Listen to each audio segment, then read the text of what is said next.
What's poppin', everybody? Your eyes are not deceiving you. You are getting popped by culture for the third time this week. We had the debut of Marvelous Monday on Monday. We had I guess, special edition of Culture Popped. It was more so just a conversation. Tuesday night, it was a very somber, raw discussion concerning recent events. And tonight we are here with I don't know if I should say the debut, the launch of Top 5 Comics, because we've done this before. We've just always had it included with Culture Popped. And there were some people who were vocal being like, listen, I don't want all this pop culture shit. I just want comics. So this is now becoming its own thing that we will do once a month, just running through Top 5 Comics. And of course, if I'm gonna have anyone here doing this, I've got to have my main man, Dolan, aka Drew, aka I Write Comics. What's up, brother? Not much, man. Not the temperature here in Indy. I swear the weather here is yo-yoing ridiculously crazy. Like, right, it was 70s last week. It's 40 right now. And it's supposed to be 70 by the weekend. So my sinuses and allergies are driving me nuts, and I need alcohol right now to help ease my depression from the cold right now, and it's helping. Yeah, we've had similar weather. Like we were in the 40s, 50s a few days ago. I think today we're at like 80. So Ooh, it's been it's I'm with you on the sinuses. Like I'm not congested or anything, but it's the back and forth. So yeah, I'm ready for it to settle down. Although we're gonna hit like the brunt of summer, and I'm gonna be pissed and be like, to hell with this. No one wants this. But yes, for those of you that have seen Top 5 Comics before, it is pretty much going to be the same as what we normally do. We're going to go through our Top 5 Comics. However, I am taking a different approach with this each month. So while Drew will be coming in with his general Top 5 Comics, I'm going to be coming in with the top 5 number ones that I read for the month. And to give you an example or reason why, for the month of March, I believe I read 19 different number 1 comics. And my goal here is to hopefully encourage people to potentially pick up something they wouldn't have picked up and help support their local comic shop. Now, with that being said, if I were doing just a standard top 5, I probably wouldn't have most of these books in my top 5. But that doesn't mean they're good. That doesn't mean they can't become really good. So, take it or leave it. Take it with a grain of salt. We're featuring comics that are at least good to great, if not amazing.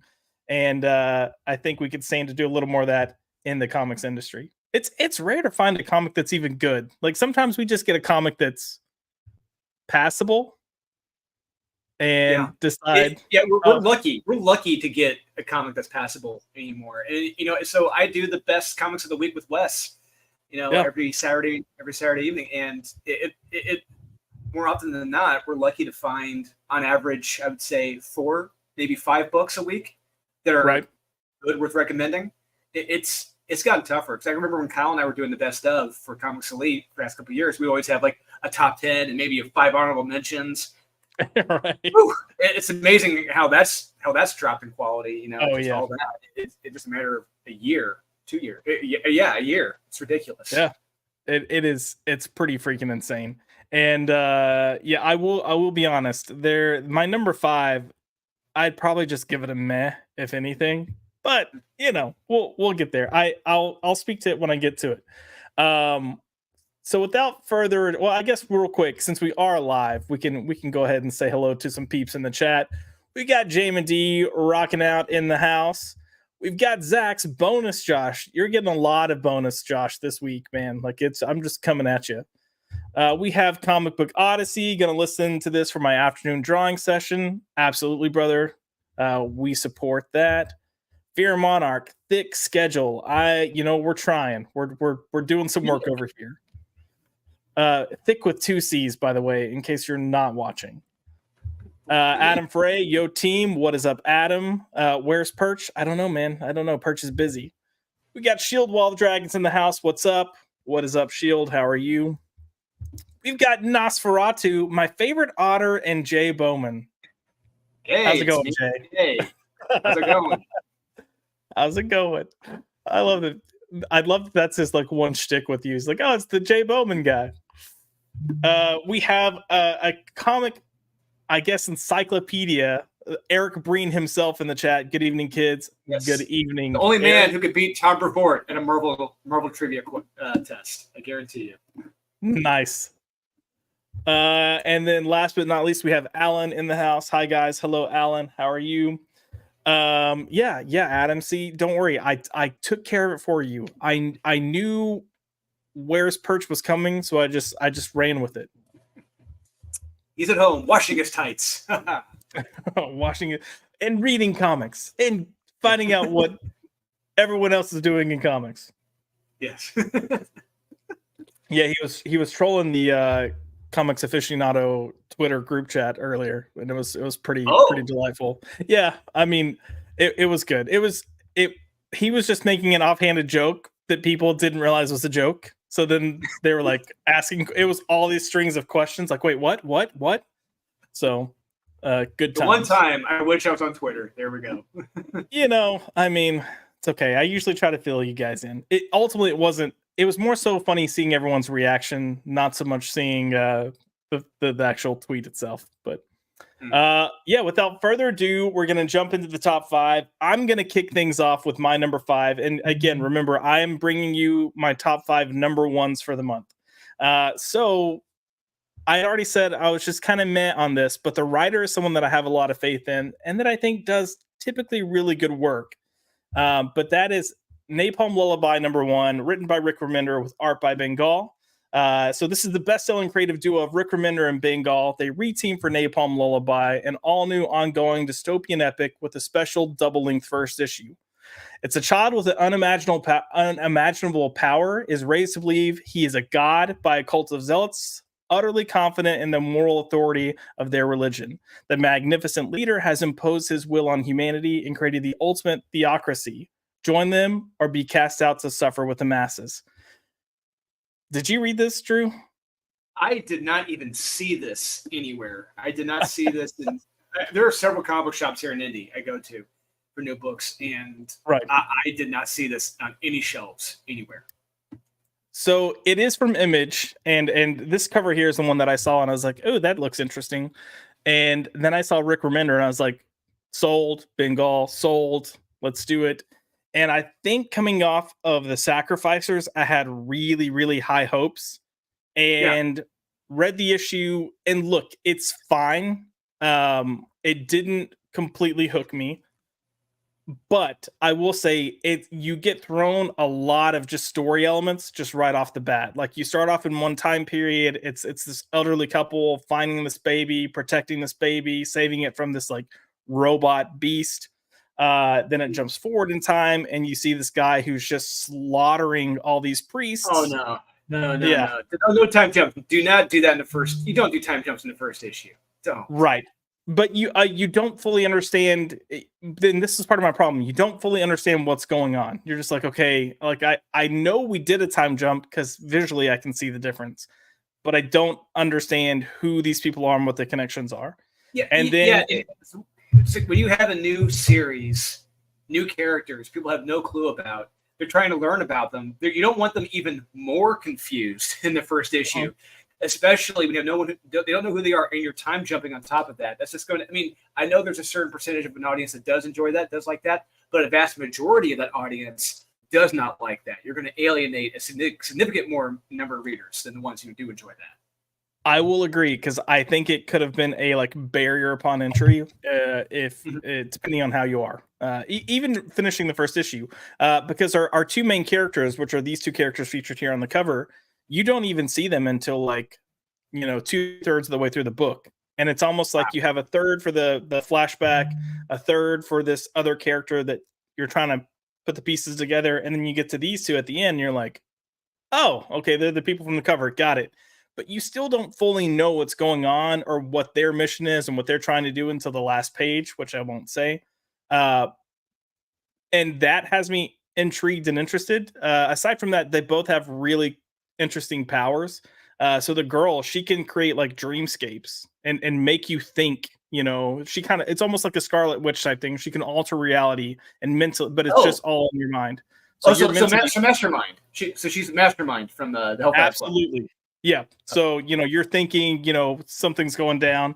And with this being Rick Remender, like, he's not afraid to go to some places. Like, when you first meet this character, she's in this guy's mind and he thinks he's hooking up with this, like, really hot, boobalicious, like, flower chick. And when I say flower chick, I don't mean a tree hugger. I mean, like, she's plant. She's partially plant. She's blossoming. She's blossoming. Yes. So, yeah, but it's definitely kind of interesting, but good powers by the final page. If you stuck with it, you get an idea of what they're trying to do and what they're shooting for. And yeah, I'm on board to at least check it out and we'll see where it goes. But again, I think a lot of it comes from the fact that it's the team up of Remender and Bengal. So let's see if anyone in the chat read it. So I got Severo saying that sounds really interesting. Yeah, but it's look, it might sound interesting, but it's a bit of a slog to get to where it all kind of starts coming together. And unfortunately, that happens a lot. You have a great premise, but the execution of it doesn't go that well. No, and they gave it extra pages. If they didn't give it the extra pages, I don't. It really would not have worked. Fear Monarch says first issue is a fever dream. A lot of it kind of is. And Minfaze said it's a weird one. Don't think I'll be picking up number 2. Fair. I can understand why. Oh no. Oh, the biggest troll on the planet. The biggest troll on the planet. There he is. Where is he at? There he is. Kyle, not Kevin with Comixly. I thought this was a top comic list. What the hell is this? Kyle, so my list is not the top 5 overall. I'm letting your brother handle the general top 5. I'm pulling out the top 5 of number 1s because I read 19 different number 1s and most of them were shit. One of them that was shit, by the way, that I really just hated was, hold on, we're getting there. I've got this whole stack of freaking comics over here. Nope. Well, I mean, look, you've got what was Mark Russell's Batman book? Batman Space Age. Dark Age. You had Salmon Twitch. You had you had Bloodshot. It was a lot of not great stuff. Okay, so just absolutely. Yeah, but yeah. So this is my pick for number 1. And then we will see. Yeah, agreed. I'm interested to see how it fits in the Remenderverse. I'm with you on that one. So, and all right, we're gonna go to Drew's number 5. So, Drew, you sent me a list and then realized you forgot a book, but we'll just kind of let you add it in later, and we'll give you 6. Okay. Why not? You'll just have to remind me where you want to put it in your list when we get to that number. So, but for your pick, number 5, which I guess is now number 6. Yeah, sure. We've got G.I. Joe, A Real American Hero, number 305, written by Larry Hama, art by Chris Mooneyham, and colors by Francesco Segala. Don Moreno betrayed. Don Moreno is confronted by a shocking betrayal in Springfield while her Joe allies discover that dead doesn't mean dead when it comes to Cobra's newest weapon. And what is Serpentor Khan's true plan? One of these days I'll learn how to read. So tell me about this book. Why did you like it? And why is it in your top 6? Well, what's great? Well, there's a lot to like. There's a lot to love about this. One, you have the Andy Kubert covers, which are amazing. You have Larry Hama, arguably, I mean, I'm not going to lie. I mean, his IDW stuff on G.I. Joe was good, but this is the best we've gotten from Larry Hama in a very, very long time. I'm not going to lie. Like, I think this is the most fun I've had with Larry Hama since Wolverine, honestly. Mm-hmm. That goes back a long way. But what also helps is that you have Chris Mooneyham, one of the best artists in the business, doing the interiors on this book. And these characters have never looked better. It's amazing. Every page is a banger. And what I love about this new story, right, that they're telling is that it's not just Cobra as itself as the bad guy. There's like three different bad guy factions going on here. You have main Cobra, you have Centaur Khan, and then you have what's going on with Destro. And it's like all three are like backstabbing each other to get to the top. and it's like the enemy of my enemy is my enemy. It's like I don't know what's going on here. It's like who's going to wind up on top from being the bad guy in this? And I love it. I love this trifecta of evilness right here, and I just love how they can't break into the Joe's headquarters. They can't figure it out, and the Joes get the jump on them. I love it, and despite I'm not being the biggest fan of Don Moreno. If of all the decisions Larry Hama made, it was probably creating that character. I felt she was unnecessary, but she's okay here. She's not bad. She's not a complete Mary Sue, and I'll go with that. And it's been a fun, wild ride, and I cannot wait to see where it goes to next. Each issue's been, I mean, I don't want to say better than the next, but they've all been like unpredictable. I never know what's going to happen next, and what's going to happen now next coming up with one of the Zartan, the next issue. Hopefully, I'm excited to see what happens. This is the best GI Joe it's been in decades. I'm not kidding. Agreed. Decades. Yeah, you know what's nice, and I'm going to kind of speak holistically of the GI Joe line right now. It's delivering superhero comics when our top two aren't really delivering the best superhero. So, yeah, enjoying, and it's fun. Like it's just nice to have a fun action-packed comic that's exciting and entertaining. So I'm with you on that one. Yeah, Fear Monarch, 3-pronged approach. It's the never mind. I'm not going to say that.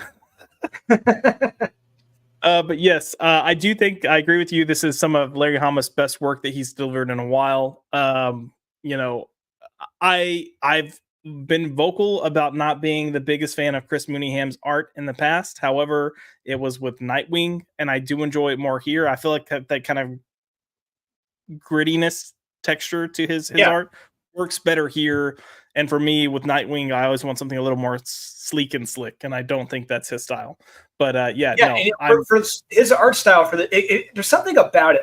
I look, it's I don't know how he does his cross hatching, his inks. It has a Joe Kubert feel to it, and I can absolutely go with that because Joe Kubert did a lot of great war comics back in the day. Mm-hmm. And hey, GI Joe, it's a war book, so let's do that. I'm all for that. And unfortunately, I think Chris Mooneyham isn't staying on longer than 6 issues.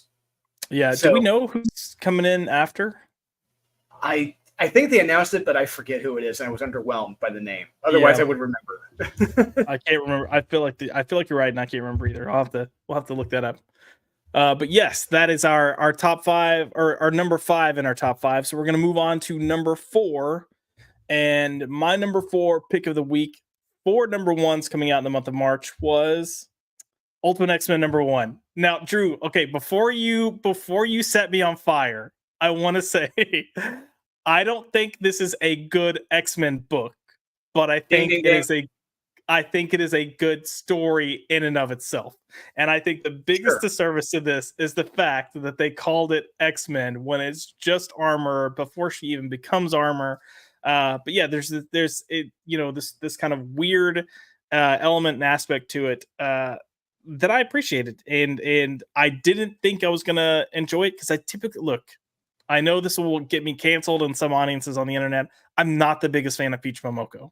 Like, whoa! I thought I was the only one. I thought I was the only one who wasn't a fan of her art. Holy crap! I'm not, and see, and it's the art for whatever reason. It just I usually don't connect with it, and I don't know if this having like this Japanese kind of folklore aspect to it kind of helped me buy into it a little more. But I didn't mind it. But yeah, Peach Momoko comes in with writing, comes in with art, and we get this kind of like alternate version introduction to Armor.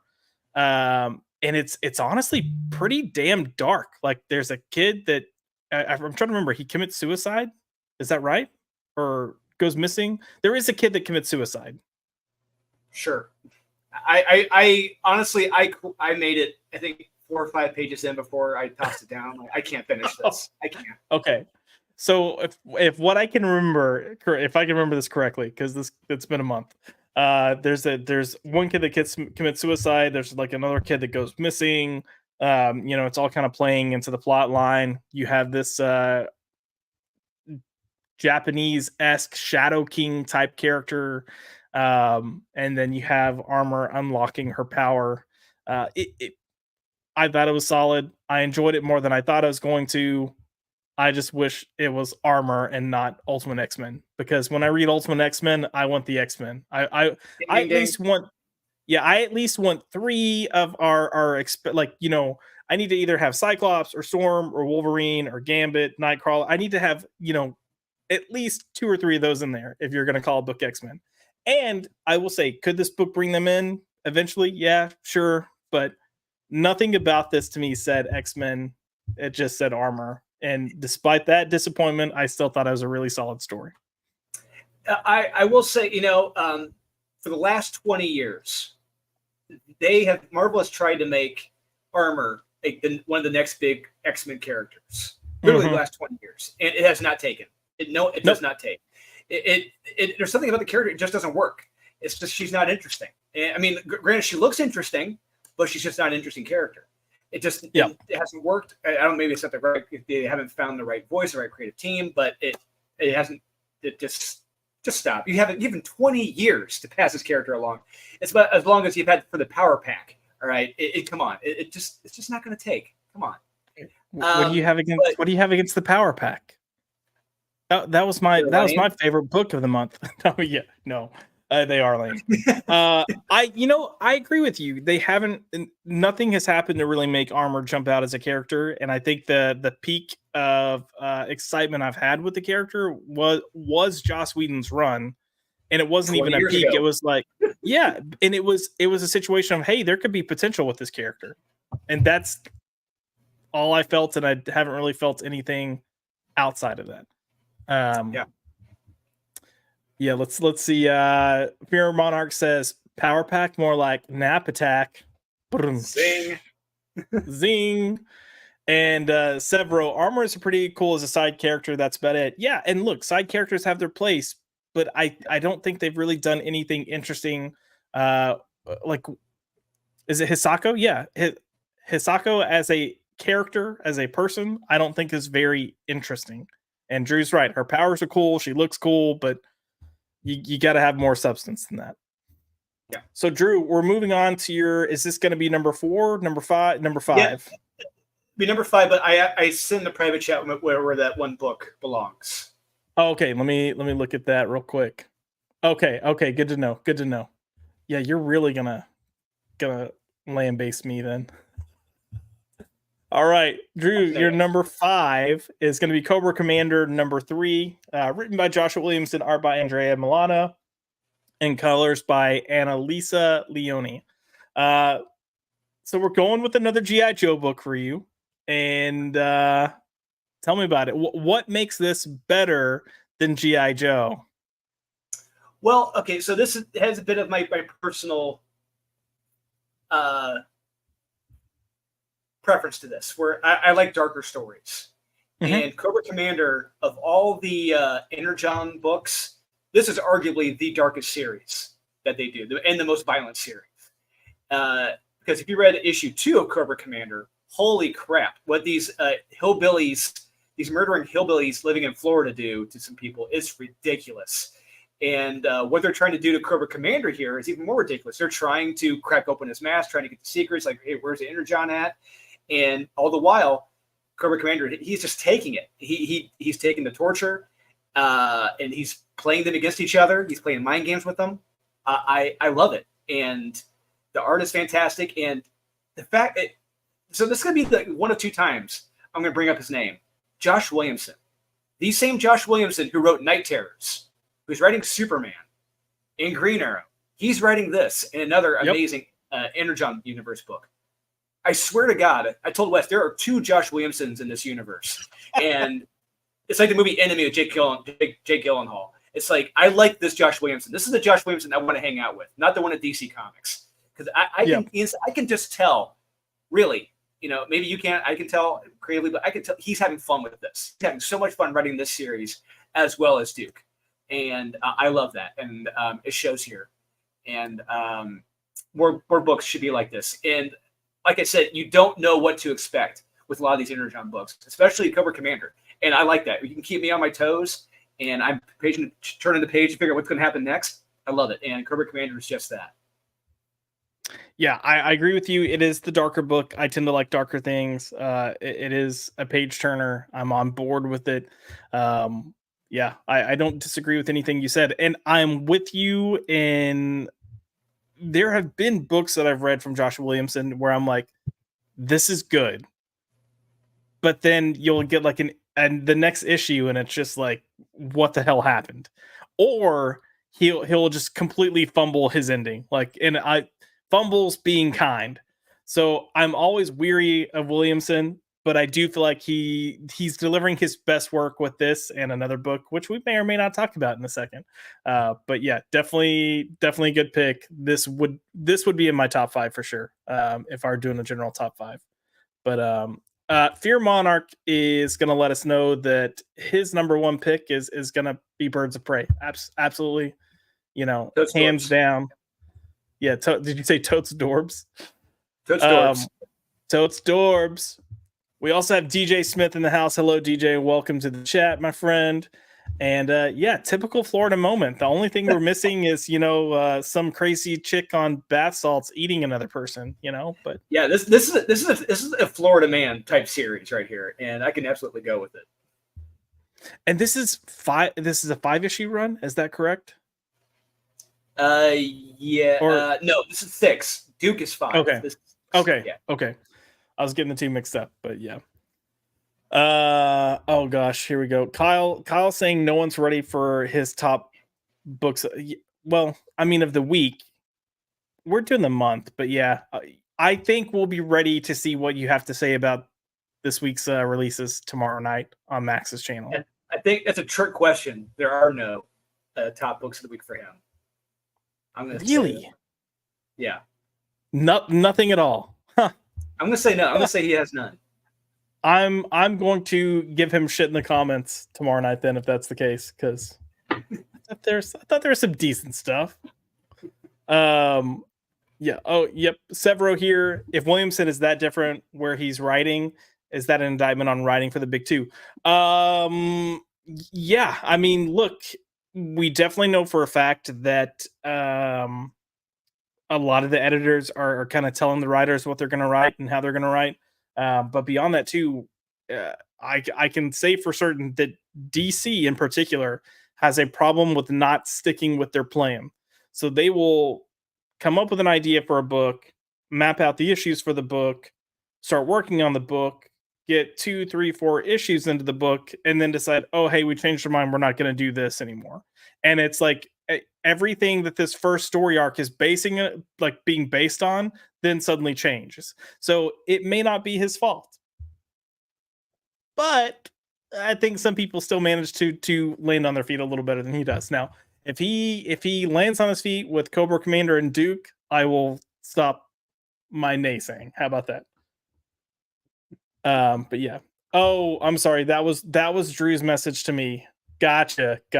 It's fine. Look, we're not going to judge you for liking Birds of Prey.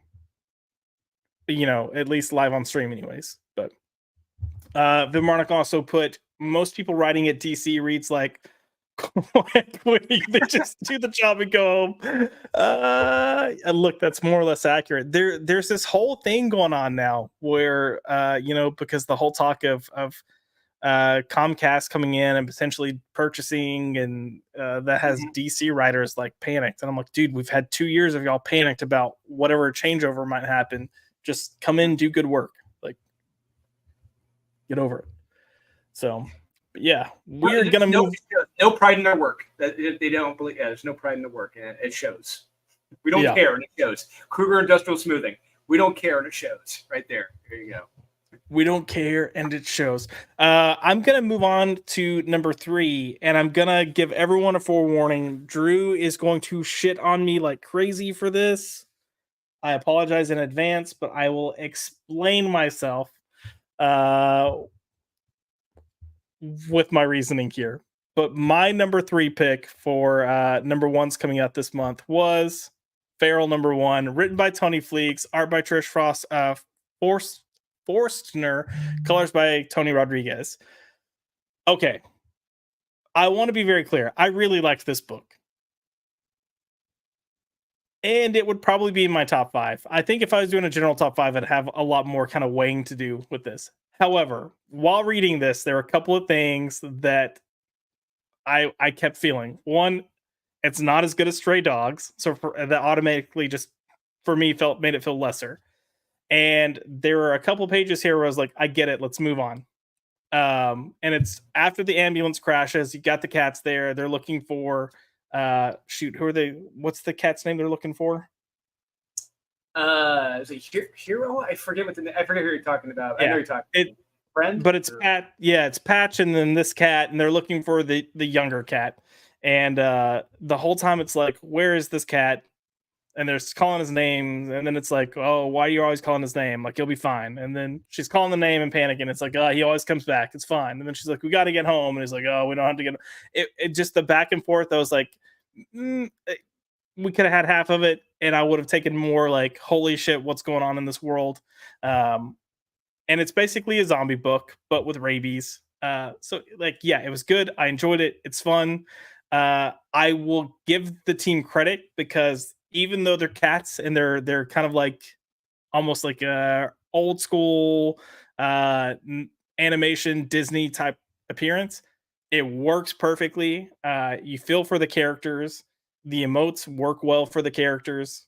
The kitties, the kitty cats. Yeah, I thought it was solid. Just it didn't fully deliver like I wanted it to.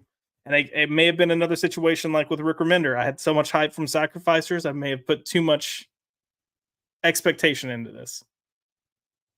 And I'm assuming you're gonna wait to speak about this. Yeah, wait, yes. and then I'll wait. Yeah, we'll wait. Not to give anything away, but we'll wait. But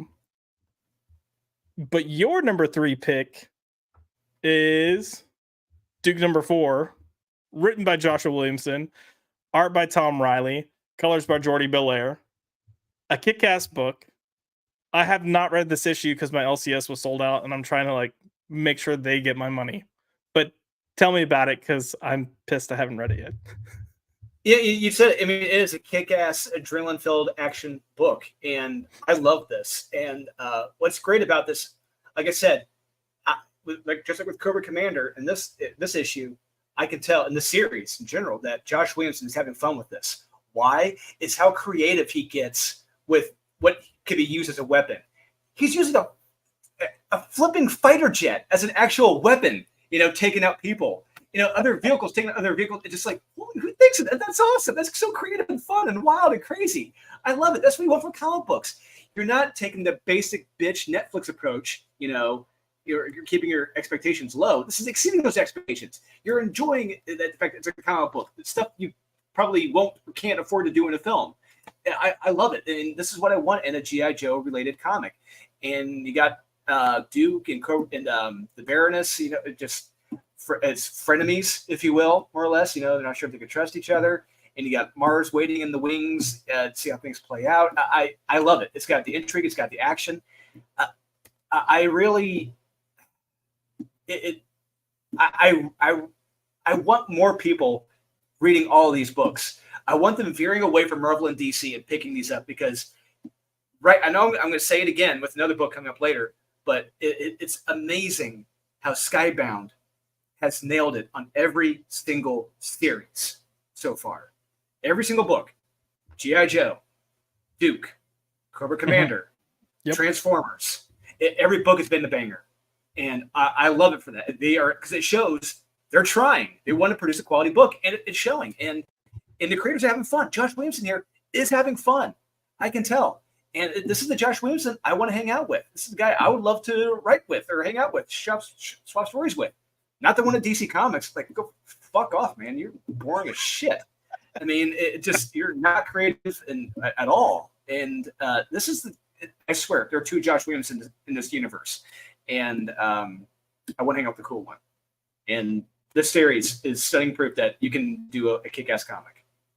Yeah, I will. It's such, again, I've only read the first 3 issues, but it's so fast-paced, so action-packed. And I don't know if the 5-issue run is playing into that. But it's just like, I would say balls to the wall, get it done, action, and I'm having a blast with it. I think this is probably my favorite book from Skybound that's coming out right now. So I can't argue with that. I honestly, I'll be honest with you. Any book you pick from Skybound, if you said that, I couldn't argue with you. I couldn't argue with you. And this is one, absolutely. Yeah, and we don't have full. I mean, we don't have full sales reports coming through, but based on estimates from what they can pull, what they can gather, it looks like Image has actually surpassed DC in selling more books, and a huge part of that is coming from Skybound. And I mean, look, Image has other books that are doing well and doing carrying some weight, but man, Skybound is just knocking it out of the freaking park. And it's kind of proof that if you put out good stories, good comics consistently, people will tune in. People will come in, they'll pick them up, they'll keep reading. And I think a lot of people are still waiting. I think a lot of people are trade waiting these books and they're like, I'll check it out when it's the first arc's done or whatever. But I feel like this is going to hold steady, if not grow over time. And I'm not going to, I mean, the best thing, the one tested true method of having a book consistently get better in sales is word of mouth. Word of mouth is the best thing ever. It's the tried and tested true method to get a book to sell better. Going as far back as the 60s. The more people talk about this, the more vocal we are about these books, how amazing they are, how everyone needs to check these out. I really hope they're spreading it to their friends and their friends and their friends, and they're all getting these books, or trying to get these books, because these are the ones you really do need to be picking up. Ignore Marvel and DC. Really, truly, pick these up. Yep. Fear Monarch says the best thing DC is doing is reprints, and yeah. Yeah. Like, look, this isn't anything new. Like, I remember going all the way back to 2016. I was at Comic-Con sitting in a DC panel, and Dan DiDio was like pissed because they had their facsimile issues that were outperforming like 3/4 their line. Like, it's insane. But I think we've really fallen from grace since 2016, and I can only imagine how much more dominant these reprints and facsimiles are than most of the line now. So sad times.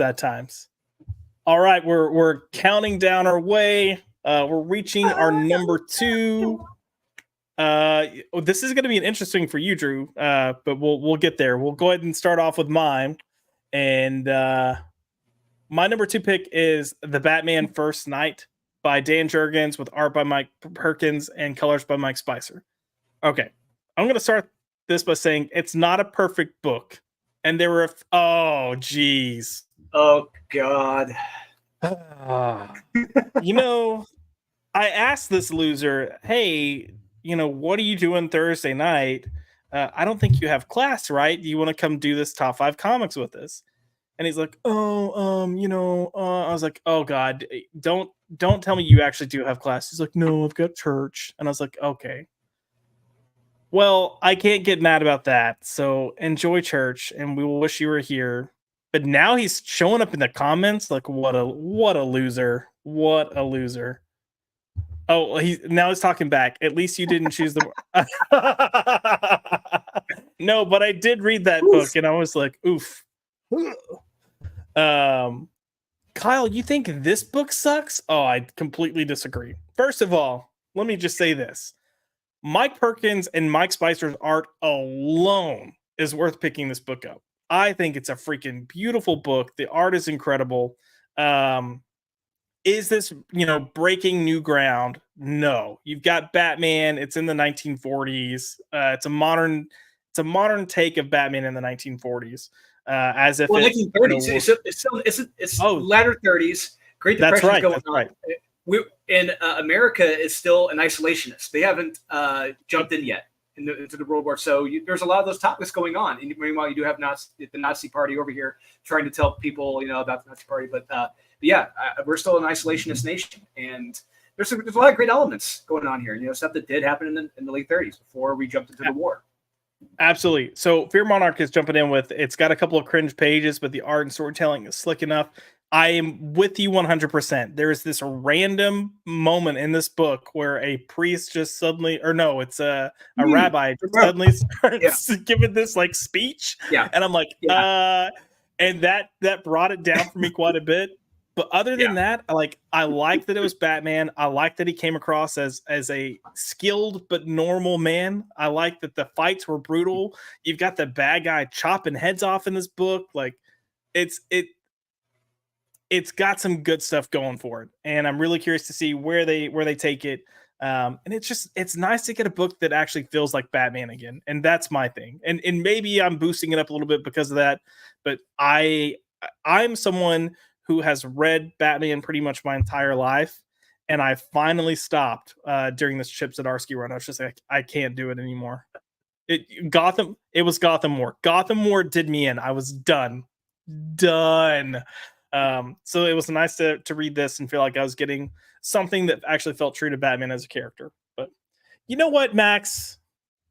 You need to go like pray with your friends or something. I can't wait to hop. You need church. I can't wait to hop into your chat tomorrow, buddy. Just kidding. I love you. Bruce, okay, but that's kind of, I don't know. I kind of like it. Bruce Wayne's kind of always been the person that's kind of getting people throwing opinions at him. So bear in mind, this is during the Great Depression, and he is a millionaire in a slum city. You know, people who are in the bread lines. And it's like, I can understand how people are going to be pissed off at him. It makes sense. It's fair. And it's Julie Madison. And so there's fun ties here to Julie Madison as a character in Batman's history, but she's also playing this Hollywood actress. Like, for me, I didn't mind it. You know, they're getting out of their flapper era. Just Bruce needs to slap her around a little bit, which I'm sure he'll do because they're totally going to get together. You know, just give her a little and she'll be good. She'll be good. But yeah, DJ Smith is going back to the pulp golden age roots. Absolutely, exactly. You know, Batman debuted in 1939. It's kind of playing with that. I had a lot of fun with it, but again, the art for me is where it's at. Loved it. So yeah, I enjoyed this apparently much more than Kyle and Max, from what I recall. But I will. I really did like the art. However, with Mike Perkins, you can tell Mike has some digital help in this book because he's not drawing all those back. He's not drawing those backgrounds. I guarantee you, he's not doing those backgrounds. Fair. He's got some help because if you look at those backgrounds, it's like, holy shit, these are so beautiful. And the immaculate, it's like, oh wait. Yeah, I'm sure he had some other help, some assistance. But how the characters look, how they talk, I love it. How Batman looks in this, I love it. And like you said, this Batman. I can tell you, this is a guy who probably learned from at the local Y or something. Like he's like the Robert Pattinson Batman. He didn't go to the Orient. He didn't learn the coolest, strangest martial arts, in the world that no one really knows. This is a guy who learned locally, and is coming back to Brawler. So I could go with that. And yeah, it's like I said, to the pulp era, and it's got that Monster Men, Batman versus the Monster Men feel. Which absolutely. Is story. Yep. Yeah. So I wonder if we're gonna get the Mad Monk at some point, or Hugo Strange at some point, which would be pretty cool. I feel like we're Hugo Strange in this. I think so. I think he pops at like at the end or something. I feel like he was in the end. I thoroughly enjoyed this, and I can't wait to see what happens next. Granted, it did have a moment of cringe, so it's like we're take you out of it, but I still had fun regardless. And a fun Batman book that's a lot to that's a lot to ask for. Absolutely. And look, he's letting a little brothel like do its thing as long as they, don't do anything too illegal. And as long as he wants the big fish, Yeah. Yeah, he wants the big fish. Yeah.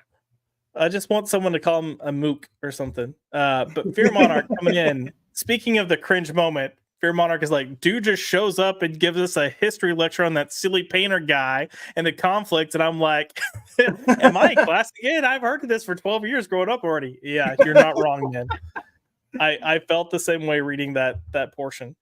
Yeah, I'm Homer Simpson at the funeral. Change the channel, Marge. Yeah. Yes, and he's got the purple glove, 7 out of 10. Agreed. Love it. Yeah. Yeah, DJ Smith. It's the 1930s. Nothing wrong with some slapping. That's right. Nope.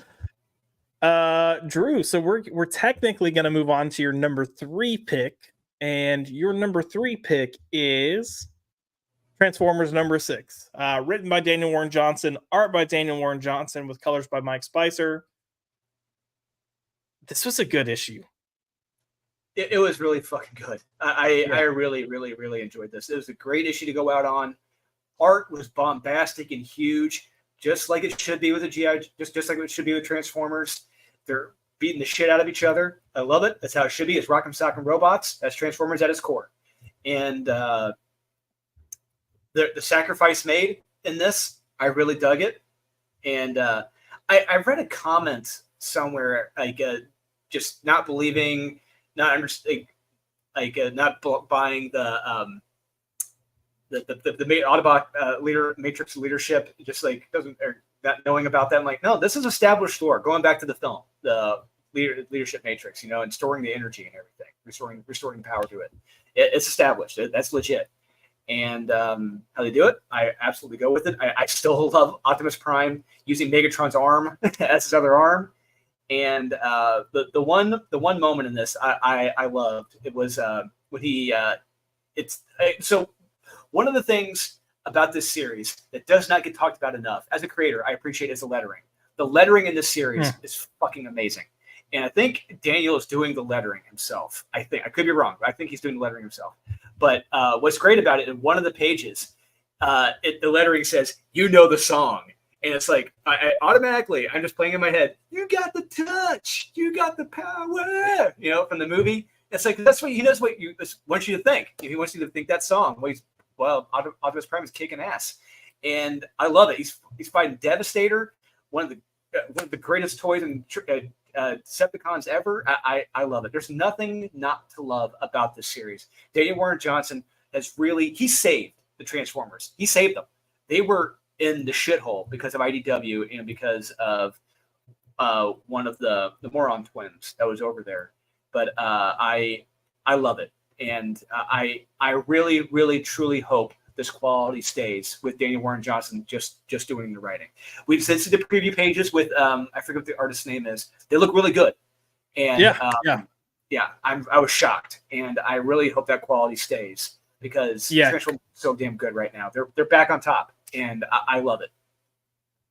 Yeah, oh god, we should have prepared better this, but the artist coming in is Jorge Corona. Yes, I think you're right, because he did Batgirls, and we were like, oh god. But then we saw the art for this, and we're like, oh, okay. But he's definitely channeling the same style and energy that Daniel Warren Johnson, and it looks like it's going to be a pretty smooth transition. To the degree that if people are reading this in trade waiting, and they got this first trade and read it, and then get the next trade and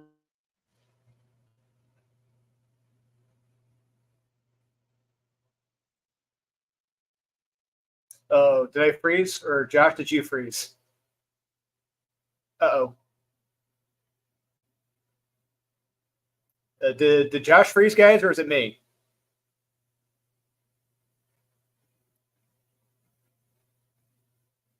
Anyone in the chat? Josh crashed? Okay, it's not me. All right. But while Josh is in recovery mode, let's keep talking about Transformers and just how damn good this is. I completely love the series. What IDW did to Transformers is an absolute crime, in my opinion.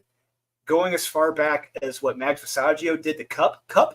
So I don't know how people watching are familiar with Transformers, but Cup is my favorite Transformer of all time. I love Cup. He's that old badass Transformer, the war vet. I love it. He's like the Nick Fury of the Transformers. And what Mags did to Cup pissed me off beyond no belief. And the minute we get Cup back, I'll be a happy man. The person who brings back Cup in the comics, they are automatically my new hero. They're my new best friend. I love it. But they've arguably done nothing wrong with Transformers. I mean, there was one moment in issue 2 that was kind of cringe with Cliff Jumper and the girl. It was like, I don't know about this. Her putting Cliff Jumper in his place, yelling at him. It's like, really? He's never been on Earth before. He doesn't know what non-machine type things are like. All right, you can ease back on the bitchiness with him. All right. But other than that, it's been a banger. And and on top of that, the art, like we talked about it briefly, the art by Daniel Warren Johnson, every page is sold out. Felix art that reps him. They put up the issues, and every damn one sells out. Every page sells out. It's ridiculous. I'm alive. He's back. I'm back. Oh man, live streaming, guys. It's fun. I literally got kicked out and everything froze, and I was like, "Oh shit, is it gonna kick him out too? Does this stop the stream?" Oh man, I started sweating like a whore in church right there. Okay, but hey, we're good. I kept it going with talking about Transformers, so we're good. Awesome. Let me get back in here to where we were. So yes, Transformers. I will say, I think. Look, you might disagree with me. However, if I were doing a general top 5, if I were looking at issues 4 and 5 of Transformers, I don't know if I would have made it. It would have made it into my top 5, but I thought this issue delivered not only in action but in heartfelt, kind of touching moments that it would have put it back in my top 5. So, really good book. But now, Drew, we need to talk about your number 2. And your number 2 is Feral number 1 by Tony Fleeks with art by Trish Foster. So go ahead and let's talk about this. Yeah. So I've known Trish for a few years now. We talk all the time. I'll share art. She shares art. We talk stories. It's great. But she told me about this book going back like almost 2 years at this point, this series that they were doing following Stray Dogs. I'm like, oh, this sounds good. I hate cats. And like I really truly hate cats. And this series, I was looking forward to it, because great. Less cats in the world, the better. But what Trish and Tony do here is that they're able to get me to be concerned for the lives of these cats. So the premise of this book is like there's this nightmarish rabies outbreak going on, like this brand new this exaggerated rabies outbreak, and there's a bit of a human perspective where the human animal rescue vehicle crashes, and a couple of them show up on site like, this case is getting out of hand now. It's like, okay, so this is bad. Something has happened, and we see the animals out in who've survived the crash are trying to survive and try to find their friend. And we do encounter 1 or 2 who have been infected by it, and it doesn't look good. So it's like a zombie plague, but with cats and stray animals. Like, so I think it was like a raccoon may have been infected too, which is it's a garbage panda cat. So there you go, falls into that. And it's great seeing them trying to survive. And I'm concerned, for these cats. And what's kind of, because you see the horrors of what this rabies zombie outbreak does to the animals. It's sad.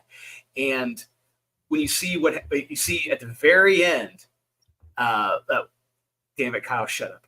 When you see at the very end, one of the cats that's trying to survive, and you see it's like, oh no, because you know what's going to happen to them. It's sad, and they managed to get me concerned about these cats, and I hope that they can make it. It's a fun series, and like you said, it's not Stray Dogs. So when I was comparing Stray Dogs to Feral, like Stray Dogs was like the Silence of the Lambs. This is Dawn of the Dead 28 days later, and I can absolutely go with that because I love zombie films. Yeah, that's fair. But like you said, Josh, this is slower. We kind of see where it's going, but I really think Tony and Trish are building that tension with this issue. I think they're trying to, and I think in the next issue it's good because when I talked to Trish said issues 2 and 3 are going to get flipping crazy. So I think they're just ratcheting up the tension in this. And I think to support that too, like this is going to be an ongoing series as opposed to a mini series, so they have more time and room to kind of breathe and let the story develop. So I agree with you. And I'll also say that last panel, that last page, I felt a little heartbroken. And I, like you, am not a cat person. I mean, I'm an animal person, but if you're telling me to pick dogs or cats, it's gonna be dogs all day, every day, no question. And cats, I think, can sometimes be evil, So absolutely. But we've got Yuri hopping in, going, Drew's stated hatred for cats is reaching comical proportions. Just a little bit. But then we got Adam Frey, Forstner, and Fleeks are doing a signing of an LCS on Sunday. Nice. Oh, sweet. Yeah. Tell him we said hi. Tell him I said hi. Yeah. Yes. Yeah. Go get some books signed. And Absolutely. check them out. Also, they seem just like they're just super, just genuinely chill people. They are. They absolutely are. Especially Trish is so incredibly nice. She's so incredibly sweet, and she deserves all the success she's gotten from Stray Dogs and this, as well as My Little Pony, and the other books she's done. She's amazing, and her line. I mean, she is always busy. She's always doing commissions, and it's because people are always asking her to draw their dogs or cats or pets. She's doing well. She's found a niche. And she's successful at it, and absolutely, yeah, make that money for sure. Yeah. Fear Monarch. Okay, first of all, let's talk about how wrong that is. Cats are greater than most animals. Gonna not hit the block button for that one. Yeah. But he also says, dude, I called it Homeward Bound meets 28 Days Later. Stop screen peeping. Well, that's what we do. We screen peep. We like to peep on the screens. Yeah, look, like I said, it's a good book. For me, it didn't hit as much. And look, maybe it's my dislike for cats. It's not great and not as, like, as you would say, like, suspenseful or mysterious as Stray Dogs was. This one is just more or less just building the tension. You're getting to know the characters, and but I guarantee you, issues 2 and 3, we're going to be like, holy shit, what's going on here? Yeah, I trust Trish, so yeah, I guarantee you. And look, I have no problem admitting that if these were dogs in this book, I probably would have been number 1. I'm one of those loser assholes, because you get to the last page. Yeah, you get to the last page. I was like, oh, that kind of sucks. And then if it were dogs, I'd be like, oh no, oh, like I would have had a way different reaction to it. So yeah, there you go, folks. In case you didn't know, I'm gay. So Fear Monarch actually said he likes this more than Stray Dogs, but the art really looks like they are better with dogs than cats or other animals. You know what I think that might be too, though, Fear? I think you've got more variety with dogs. You got different sizes, different cut. Like cats are all kind of roughly-ish the same size, but dogs, you definitely have. I thought they did. I thought they did a great job. I thought Trish did a great job with the dogs. I mean, all of them were different, unique. They all had their unique characters, and one of them looked a lot like my brother's dog specifically, which is pretty cool. But yeah, they're doing a great job with it, regardless. But it's still too early for me to say this is better than Stray Dogs. It's only been one issue. I can't say that. Fair. That is completely fair. Yeah, and I'm basing this off one issue, so yeah, 100% agreed with you there. Real quick, we have Otis saying, "I'm just glad to see everybody laughing and having a good time." You act like we had a stream that was about a very difficult subject to talk about. Like we should have been playing Hello Darkness, My Old Friend or something. Yeah. Agreed. And Comic Book Odyssey was hanging out with us. He had to go to supper, but he did say thanks a lot for the shot of levity. Yeah, look, I think in the week of everything that's happened this week, a little levity is doing a lot of good. He said he can't watch me anymore. Well, sorry. Yeah, let's get on. We're gonna move on to our numero uno pick, and what do you think my number 1 pick is? Do you have an idea, Drew? Let's see here. Is it? Oh, it's that Black Cat Mary Jane number 1, right? Absolutely. It was my favorite thing that I read. I'm gonna make huge posters of it and put it on my wall because it's such shit. No, my number 1 is actually Dawn Runner by Ram V and Evan Cagle. The colors by Dave Stewart. Now, okay, I mentioned this to you before the stream, and we agree 100%. And I'm gonna tell you, I felt the same way. And what really elevated this book for me was its final 2 or 3 pages. This is Pacific Rim 100%. That's what this is. It's people in mech suits fighting aliens. There's no beating around that bush. In However, a world that's walled off for protection, it's like this is fucking Pacific Rim. Jesus. it is Pacific Rim, and the entire time I'm reading this, I'm like, all right, it's Pacific Rim, except you got like a girl that's kind of your main character. There's some fun interactions with another guy that's trying to keep up with her in terms of the amount of kills that he's getting. And I liked the way it was written subtly, but like he's had less attempts, but is catching up to the amount of kills she has. So it's fun competition there. What really made this work for me was the end, because there's a precursor. They're okay. They're using mech suits to fight these aliens, but they have introduced a new mech suit that the main character is testing out for the first time, but they're going straight into actually fighting. And there is a plot thread about these systems and these aliens and communication and how they communicate, that's brought up at the very beginning, and how they're studying it and trying to figure it out, but they don't know. And it plays a part by the end of the issue that for me really made this interesting and unique. And I was like, all right, 100%, I'm here for issue 2. Like, I want to figure out what the heck's going on. And I don't want to say more than that, but I thought the art was good. I thought the storytelling was really solid. I think this is one of those books that if someone didn't read it, they could go, "Oh God, here we go. We've got a girl boss." She's not a girl boss. She's just Queen Slay. Yeah. yeah. I mean, she comes in, she kind of does her thing, but she's an understated character, and I'm glad that they didn't have her being like, "Oh, well, of course, I'm a chick. Of course, I do it well." She's just kind of like there's nothing that makes me dislike her as a character. So, yeah. Yeah. And so, oh, sorry. So, okay. I was gonna say, did you read the full issue, or did you like read a couple pages and were like, okay? Nope, I did. So I will say the best part of this book is the Evan Cagle art. The art in this is fantastic, 100% fantastic. And Ron V, he manages to get some of the best artists on some of the most boring books on the planet, which is ridiculous. But this one is a rare case where it's not boring, written by Ron V, because you read his Detective Comics, that's going to put you to sleep. And if you need help going to sleep, melatonin isn't working, read Detective Comics by Ron V. Yeah, that'll do the trick. This one, agreed. It's fantastic. It's a good, concise. There's not much. There's dialogue, but not an overabundance of it like Ron V typically does.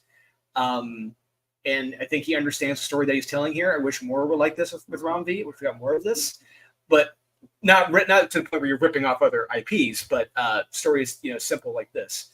And I can absolutely go with it. And like you accept the ending. The ending was a bit of a twist. It wasn't in Pacific Rim, so I can absolutely go with it. I will check out the second issue because I do want to see what happens next. Despite, so how should I say this? A lot of art, most art, especially in comic books, takes from other art from the past. Mm-hmm. It happens a lot. It does. Most of it isn't original because a lot of it's taken from film, comics, whatever. So I can go with that. There are points of this where he's taking a lot from a certain IP, Pacific Rim, but then he gives it a little twist at the end. So it's like, okay, he's giving us something different now. What can you do with that next in issue 2? So we'll see what happens in issue 2. If you're going to check this out, check it out for the art. The art is fantastic. Agreed. I'm actually not too familiar with Evan Cagle. Like if you say his name, I couldn't tell you anything he's done. And this was good enough for me that I want to look up more of his work. And if I were writing books, I'd be like, dude, I would love to have him write one of my books. He just kind of like does everything well. His characters look good.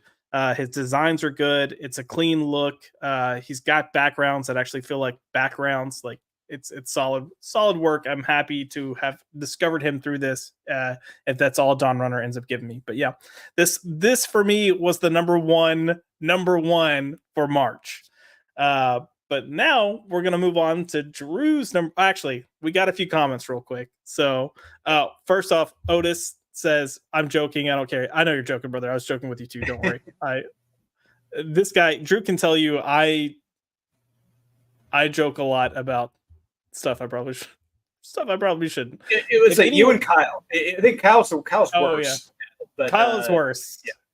Yeah. Because we'll kind of like teeter around the same level, and then something will happen, and Kyle jump in. I'm like, Kyle. Yeah. But yeah, and Fear Monarch jackpot. Yeah, just get used to it. That's the best character ever created ever in the history of ever. So suck it. Because I'm sorry, while we're talking about that, how should I say this? With the rate at every character in the Marvel Universe now is a fucking superhero, there's no reason any crime should be happening now. Just like in Metropolis, the rate there are so many super powered people in Metropolis now. There should be no crime, none. Yeah. Period. There's no excuse for it. As well as in Gotham, you have so many costume fucking vigilantes now in Gotham. It's like there should be no crime. There should be no crime at all in these cities. How the fuck is crime happening? It doesn't make any sense. It's not even Gotham. Everyone in DC right now, everyone's a family, and every single family member is a hero now. Oh, 2-year-old Tommy over here? Yeah, he's a hero. The Green Arrow family just extended by what, 4 or 5 in the last issue? It's like too much. No, stop. God, if I came in, we are doing a kill sweep of a lot of these characters. We're laying them all to waste.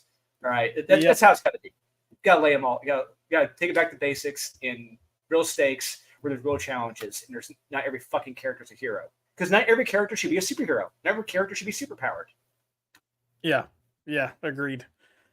And then last comment real quick, Andrew Gonzalez, I read that this week. I liked it a lot, talking about Dawn Runner. Yeah, a lot of potential here. If they can keep it going and really do some interesting stuff, it could be a really, really good book. But again, we've just got to wait and see.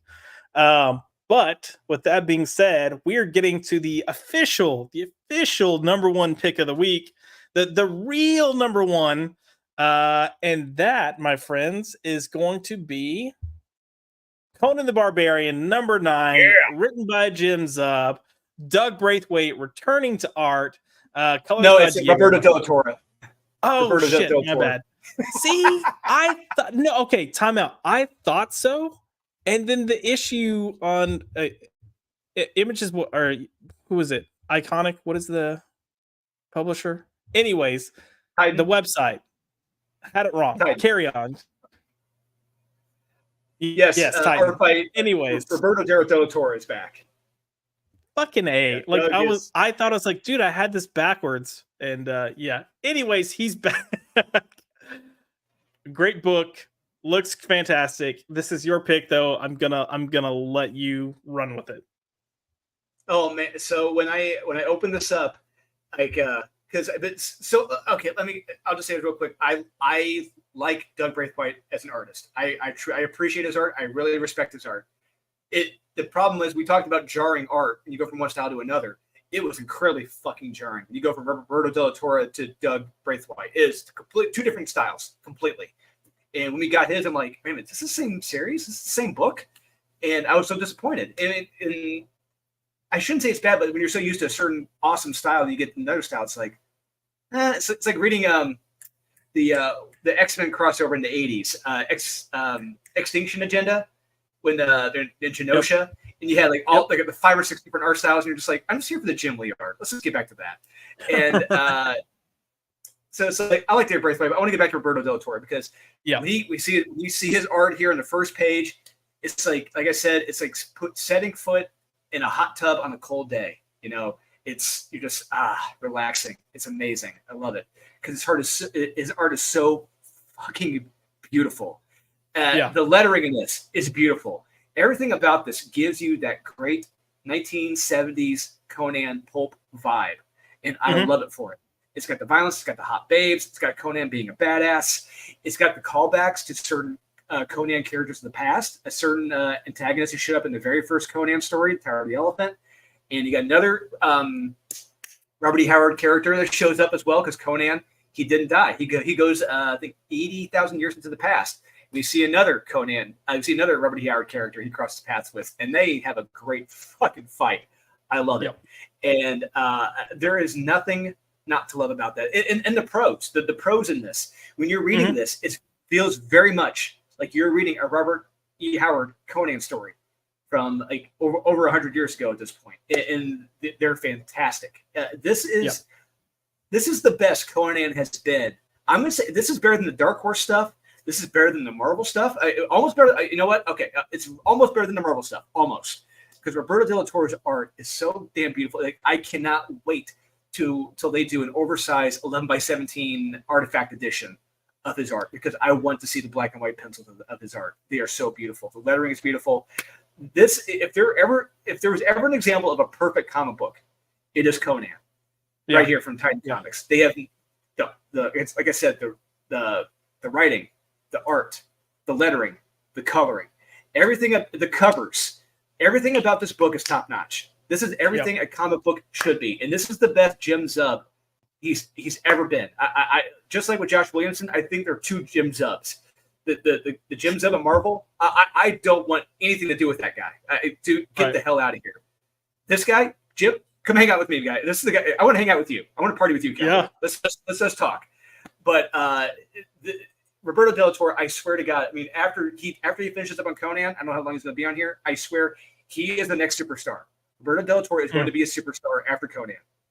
I'm saying that now. Bear in mind, he will be a superstar in the next year or so. Someone's going to pick him up. You know, you're talking about the art, and one of the things that I thought, and this isn't like a new thought, I thought this even when Conan first launched in those first like four, I think the first 4 issues that he was on. You know, clearly there is art in comics, and I think there's a lot of good art in comics, but it's rare that I feel like the art in comics feels like art, if that makes any sense. And his work feels like art to me. It feels like something that I'd want to have like featured on a wall or something. Like I think it's that good, and it's just it's atmospheric. It's got mood. I love the fact that you can tell he actually has pencils in there, and I miss that. I think a lot of current artists, because they go digital, you lose that. So we're, to get a little segue here, we're on that subject. That's one reason why I'm turned off by a lot of Marvel books, Marvel and DC books, specifically at Marvel, specifically the X line, because I'm reading it. Like, look, I'm not going to lie. Pepe Larraz is a good artist, but I can tell a lot of the stuff he's doing is all by computer. A lot of the other guys, there are a lot of Pepe Larraz like mimics who are just all by computer, and it's like there's no fucking heart in this. I can tell it's all done by computer. You didn't try. I'm going to say that now. You didn't try. And Roberto Del Toro, you can tell he's working his ass off on this book, and it shows. And I would really truly love to own a page from any of the issues he's done, because they're all so flipping beautiful.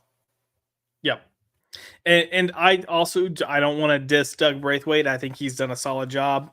Yes, he did. Yes, he did. He did a solid job. But yeah, there's just a difference here.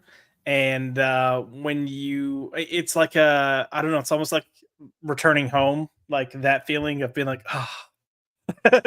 When you open this book and you see, you're like, oh, because you know what you're in for. You're like, okay, I'm down. So yeah, I think this is one of the best books. I'm glad that sales increased for it, because I think it started off, and then throughout the first 4 or 5 issues, comic shops had to order more and started ordering heavier. I don't know if it's still kind of holding to that trend now, but from what I understand, I think it's the best-selling series that Titan has ever had. I mean, as it should be. I mean, it deserves that, and I agree with you. I think it's pretty much a perfect book. I love the action in it. I feel like I get like a shot of testosterone when I read it. So, yeah, it's that B12 shot you need. I love it. Yeah, and you're like, hey, there's babes in it, and I'm like, yeah, there sure is. So, I love it. Yeah, well, there's a section where Conan's looking at 2 ladies when they're going through the ancient city. He's like, "Hey, I'll catch up with you in a few minutes. I'm going to talk with these ladies for a few minutes." Oh, did Josh freeze again? Oh, there it is. Did I freeze again? Okay. Oh, hey, okay, you're back. Got a couple comments here we'll go through before we wrap things up, but we've got Otis. Conan was my favorite movie as a kid. Arnold was awesome. I remember watching those movies as well. Arguably, to this day, I think the main theme song, the Anvil Crom, is one of the best theme songs ever for a character in a film. And when I was doing my little trailers for Born of Blood, when I was putting it on Facebook, whatever, I was using the song "The Anvil of Crom" in my trailers because it's such a badass theme, and you know what you're getting, and I love it. Fun Conan movie story. I had a script with Paradox, so that's the company that made the Jason Momoa Conan. Oh, interesting. So I had a script with them while they were filming that movie and while that movie was coming out. And yeah, I had to be like, oh yeah, no, it's a lot of action, it's a lot of fun. And I was like, yeah, this isn't great. Like, it's not great. But yeah, I always just gotta have a nice little moment when I go to that. But Paradox Entertainment peeps. But yeah, Shield Wall, Conan indeed, a lot of exclamation points because he's freaking awesome. And then Andrew coming in with Conan is excellent. Conan is excellent. If I were doing a general top 5 for the month, this would be my number 1, hands down. I'm fully in agreement with Drew. I kind of have to. I'm going through my brain now, trying to figure out, well, what from my list would have actually made my top 5 because I'm kind of battling between. A part of me wants to cheat and be like, Skybound's all a certain number. I mean, look, the reason why I put Skybound in there is because they're killing every Skybound book in there, 100%. Now, okay, now this is being recorded right now, right? Mm-hmm. So let's see if we're saying the same thing 6 months from now. Let's see if we're saying this come December when we've got new creative teams on these books. Let's see what happens, because I have a sneaky suspicion that it may change up by Thanksgiving. We'll see what happens. Well, I was about to say we at least have another month to 2 months of Skybound dominating, and then we'll see. So, yeah, it's going to be interesting. You know, it's going to be really interesting by the time we get to the end of the year and we're doing our top and bottom list. I can't wait to see how that ends up unfolding. So, but yeah, Drew, anything else that you want to say as far as your top 5 or any honorable mentions that you didn't put but you thought was a good book and people should read or anything like that? No, you had some good honorable mentions, and the ones I would have put in there were some of the books you picked, like the Batman. Was it First Night? Or not First Night? Or was it First Night? Yeah, First Night. Yeah, that's a great one. Yeah, check that one out. And the Pacific Rim sequel, right there, you had was really good. The Pacific Rim sequel. It's the third one, man. Come on. Yeah. Yeah, those are the ones I would recommend. Most everything else, look, if I'm recommending something, it's something that I know you're going to get the bang for your buck. It's not going to be something that's just like, okay, it's just average. Because look, comic books are $4, $5, $6, $7, sometimes $9, and that's fucking ridiculous. So if I'm paying that much for a book, it better be fucking good. And Conan, I can undoubtedly say, is worth every damn bang for your buck. You're not going to be disappointed with this book, as well as with Transformers or anything with Skybound. But this was totally worth $6.99, right? The greatest humorist on the planet, Mark Russell. Yep. Since first, the greatest comedian since Ray J. Johnson. Love it. Yeah, it's definitely a book. All right. Yeah, it's folks. It's there. It exists. Yeah. It's bound. Yeah. We're gonna start wrapping things up. After we finish the live stream, make sure you go in the comments, put your top 5 for the month. What are you reading? The whole point of this is to really try to push books that we enjoy, that we think are good, and I want to put that challenge on you guys as well. That way we can create some good, positive commentary around the comics industry and shine some lights on things that deserve to have lights shine on them. So make sure you comment after we end the stream. Drew, if people want to find you, where can they find you? You can find me on Facebook as Dolan Waddick. You can find me at Instagram, Dolan_Waddick. I post nothing but comics and the projects I'm working on and the live streams I'm on. That's all you're going to get, because I love talking fun stuff and I love talking comics. Comics are fun to me. I love writing and creating comics. If you have some spare change to drop, don't be afraid to check out Pray for the Sinner #6 on Kickstarter right now. We got, I think, a little more than 2 days left to back it, and we've got over 400 some odd backers so far for it. So that's awesome. Absolutely. If you are looking to chat with me, you can find me at Joshua L. McDonald or at By Popped. And then, of course, I am here on the Pop By Culture YouTube channel. I'm excited to say that we finally got to launch Marvelous Mondays. We kicked things off with Captain America: The First Avenger. I feel like we had a really good conversation. If you haven't checked that out, go check it out. I encourage you to go rewatch the movie, then come watch the discussion. We have a great panel there. Drew is on that panel. He brings a lot of good conversations and comic history to the conversation. We have Shield Wall of Dragons on the team, and I love Shield because he's got so much experience and perspective that he will pick up on things and explain things and discuss things that I'm like, I never would have even thought of that. So I love what he brings to the table as well. And then we have Nadia. And if you don't know Nadia from the Inside All Day podcast, she's a total gem. She's a lot of fun, great personality. And she worked in the film industry. So she brings a lot of good insight into costuming and makeup. But between the four of us, I thought we had a really, really solid conversation. And I encourage you to go check it out. And then there's more new stuff coming. So the rest of the month will be Captain America focused, and it will all be comics based until we hit next month, where we'll focus on X-Men First Class, which you might be saying that's not in the MCU. And I'm like, yeah, but whatever. So anyways, folks, have a good night. Thanks for tuning in, and we'll catch you on the flip side.